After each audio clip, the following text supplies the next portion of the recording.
Magandang araw. At sa panig man kayo ng Pinas naroroon, God bless po sa ating lahat. Ito ang napagtuunan ko ng pansin. Nung isang araw pa naman to, yung tungkol sa separation ng Mindanao at ng Luzon. Yung nabanggit ng dating Pangulong Duterte na gusto nilang ihiwalay sa pamamagitan ng pirma ang Mindanao. Dahil may mga inihain din naman siya ng mga kadahilanan. Pero bago yan gusto yung pa-subscribe naman.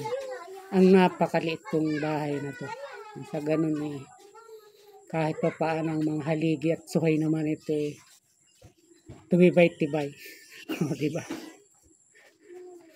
At siyempre ilalike mo rin kung minsan napunta ka na rin lang dito. At pinangay ng panahon at pagkakataon. Yung tingkalimbang yan, pakisuyong dot-dotin mo na rin. At kung mayroon akong mga reaksyon katulad nito, may kinalaman sa ating pampulitikang usapin, yung mga napapanahong mga isyu, palagi mo itong mapapanood. Nais ko rin namang ipakita at liwanagin kung ano ang meron. Kahimpi lang ito. Hindi naman yung kahit ganito lang kalit yung ating channel, pabara-bara lang tayo rito pumapagitna sa inyong harapan. Patas po tayo. Bumamat inaamin ko at siguro pupunan nyo sa mga reaksyon ko. Isa akong DDS talaga. Duterte supporters ako. Pero katulad ng sinasabi ko, hindi naman ako fanatic. Kung ano lang yung mga nang ginagawa, sinusuportahan ko talaga. At si Duterte, talagang nakita ko na mayroon talaga siyang ginawa. Naramdaman ko na, kung sa akin lang, naramdaman ko na talagang siya yun. Siya talaga ibinuto ko. Ibig ko sabihin hindi naman ako nagsisi sa pagkaboto ko sa kanya yung mga panahon na yun. At hanggang ngayon, nasa puso natin siya. Kaya kahit siya bumaba sa pwesto, napakataas pa rin ang rating niya. At siguro marami kami na ganun ang panahon na talagang medyo naiiba talaga ang kanyang pamumuno na ginawa sa ating bansa. At ako naman, patas lang dito. Kumbaga hindi ako katulad ng ibang vloggers na pagka pumanig dun sa kabila, puro na lang yung masama nung kanyang hindi pinapanigan ang inilalabas at pinaririn mga viewers niya. Ako, ang gusto kong liwanagin sa inyo, transparent. Kung may maganda yung kabila, sasabihin ko. At kung meron namang pangit, siyempre pupunahin ko rin. At ganoon din naman kahit sinasabi ko na DDS ako. Pag may mali, sa tingin ko isablay, talagang papasadahan ko rin naman yan. At sa ganun, sa pagiging patas na yun, saka natin pagbanggain kung para mapagtimbang-timbang din naman kung meron na sa ating nakikinig o nanonood. Mapagtimbang-timbang naman niya kung ano talaga kanya dapat na mapanigan o madesisyonan. Hindi yung parating katulad ng mga tradisyon ng nakikita natin sa mga vloggers. Pag doon siya sa kabilang panig, puring kasama ng kabila pinapakita niya. Hindi man lamang niya tingnan kung kanya pinapanigan, ano rin ba yung ginagawa? Hindi ba? Kaya ang gusto natin dito, maging patas lang tayo para yung maihatid natin sa mga katulad nyo, kung mayroong mga nanonood nito, kayo magtitimbang-timbang at mapagbangga-bangga ninyo kung ano yung mga tamang desisyon na dapat ninyong piliin at panigan. Yun ang prinsipyo ng munting channel kong ito, Makatagtambay. At tuloy tayo dun sa pag-separate nga ng Mindanao. Ang sa akin dito is yun, Nasabi lang ng Pangulong Duterte marahil. Hindi na ba sa pangunguna sa kanya? Idala ng frustration niya rin. Sa akin lang to. For me lang. Dahil nga sa ginagawa ng pinsan ni Pangulong Marcos. Hindi pa siya totoong galit kay Marcos. Ang nagpapaalasa sa kanya, itong ginagawa nga ng kanyang pinsan, si Speaker Romualdez. Yan ang totoo niyan. At kayo naman, hindi naman kayo, alam kong hindi naman kayo natutulog. Hindi mulat sa mga isyong ganyang lumalabas. Halos araw-araw yan. Mag-social media man o stream media man. Na ipapaalam sa atin yun at na ipaparating kung ano yung mga nangyayari. Kaya niya siguro nabigkas. Ang plano niya na ihiwalay ang Mindanao. Ay hindi ba't pagkatapos nung prayer rally nila sa Davao, linggo yun. Tapos kinabukasang Lunes, press conference sila, di ba? Yun, doon na niya binanggit yun. Nasa pamagitan nga ng pirma. Eh, siyempre, abogado naman yun. Di, alam niya na yun sa tingin niya, yun ang legal. Hindi na pwede na, siyempre, gusto mong ihiwalay tapos gagamit ka ng armas. Eh, hindi pwede yun. Alam din niya yun. Pero gusto kong liwanagin. Kaya sabi ko, hindi siya seryoso dito. Alam din niya. Isang komplikadong bagay na ihiwalay mo ang Mindanao. Eh, natatandaan ko pa. Isa pa ako, hindi pa ako bumubuto nun, mga panahon ni Marcos na yan. Eh, dahil gustong-gusto nga ng Mindanao na magsuloy sila, maghiwalay sila, magkaroon sila ng sariling gobyerno. Hindi ba't na rin yung MNLF no, dati pa. Tapos yun, nagkaroon ng MILF.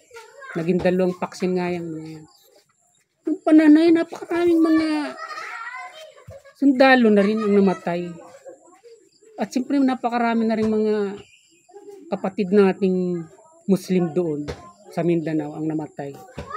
Sa pamagitan ng ganyan ng prinsipyo. Ng layunin ni magkaroon ng sariling pamahalaan ang Mindanao. Hindi ba't mga malalaking armadong grupo nga ito, itong MNLF at MILF. At natatandaan ko nun, dahil lang sa ganyang ideolohiya ng mga armed group dun sa Mindanao. Isang village ang pina-atake ni Marcos ng panahon na yun.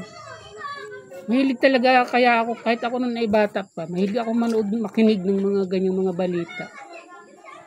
At naubos nila. Naubos nila yung mga tao ron. Siyempre mga village pa noon, o yung tinatawag na mga tribo ba. Ganun. O ngayon, ang ibig kong sabihin, sa pamamagitan ng mga ganitong ginagawa, ay napakalaki talagang pagtutol ang ibig sabihin na gustong ipakita rito na hindi pwedeng humiwalay ang Mindanao.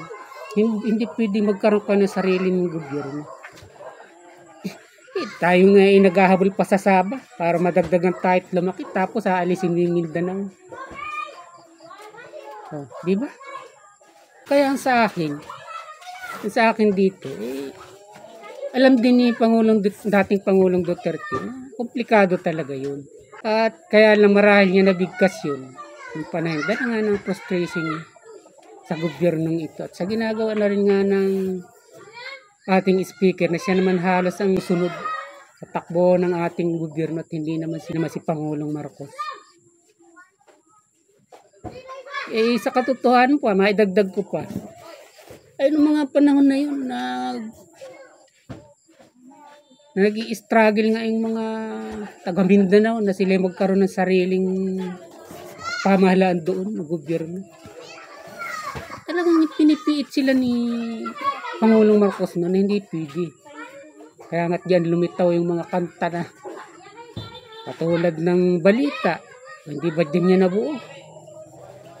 Ang dami mga awitin noon na talagang kahulugan para dyan sa Mindanao. yung mga mapapait na sinapit ng mga taga riyan dahil lang sa pagpumilit nila na ihiwalayan, ayaw naman payagan.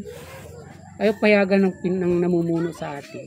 At ganoon din siyempre, kahit man tayo mga ordinaryong mamamayan din, umulat ka rin sa mga bagay-bagay sa ating lipunan, sa ating bansa, hindi mo rin papayagan na basta mahiwalay ang Mindanao. Nagpaganon-ganon na lang. Kaya nga katulad na sabi ko, kahit ako Duterte supporters, hindi ako tinututulan ko yung ganun saloobin ng ating dating Pangulong Duterte. At sa akin naman, hindi ko naman siya pinapangunahan. Siyempre, hindi natin alam kung ano yung kanyang mga saloobin. Ang sa akin naman, yun, sariling opinion ko, inabanggit lang yan, dala nga ng frustration. Para hindi niya talaga nagugustuhan ang pamamalakad. Pero alam ko, sa huli, hindi talaga niya ito isusulong. Ganun naman siya, di ba? Pag nararamdaman niya na maraming hindi pumapayag, talagang naglalaylo siya dahil siya rin mismo nagsabi na ayaw niya magkagol ang mga Pilipino. Di ba? Natandaan ko nung sinusulong din yung federalismo. Nung unang-unang namaupo siya. Ay napansin niya na talagang maraming natutol. Ay di, hininto niya. At sa ngayon nga, yan nga sinisilip ng mga ibang mga anti-Duterte ngayon, mga kritiko niya. Sabi niya, ayaw mo ng chat-chat, pero nung ikaw Pangulo, ang unang-unang gustong baguhin ay Constitution. Ito naman yun. Pero sa tula, kaya yung PI na yan o yung chacha na yan tinututulan, dahil nga sa anomalya kaagad Kumbaga yung mga hidden agenda kaagad na nakikita ang tao. Pero ganun ang nangyayari, ganun ang nakikita ng marami sa atin. At ako, umaasa na hindi niya talaga itutuloy yan. Paghiwalay na yan ng Mindanao sa atin. O yung pagkakaroon nila ng sariling pamahalaan doon. At ginawa pa nga niyang halimbawa, yung Singapore daw. Sabi ng kanyang kasama si dating Speaker Pantaleon Alvarez. Ibigay sila ng halimbawa. Talagang hindi pwede yun. Hindi nila pwedeng ibukog talaga ang Mindanao. Kahit pasabihin mo legal na paraan, papirmahin. Marami talagang tututol doon. Hindi lang yung mismo taga Mindanao. At mga taga rito sa Luzon o Visaya. At alam kong hindi naman yun ipagpupumilit ng ating dating Pangulo. Yan lang muna ang ating maikling talakayan para sa araw na to.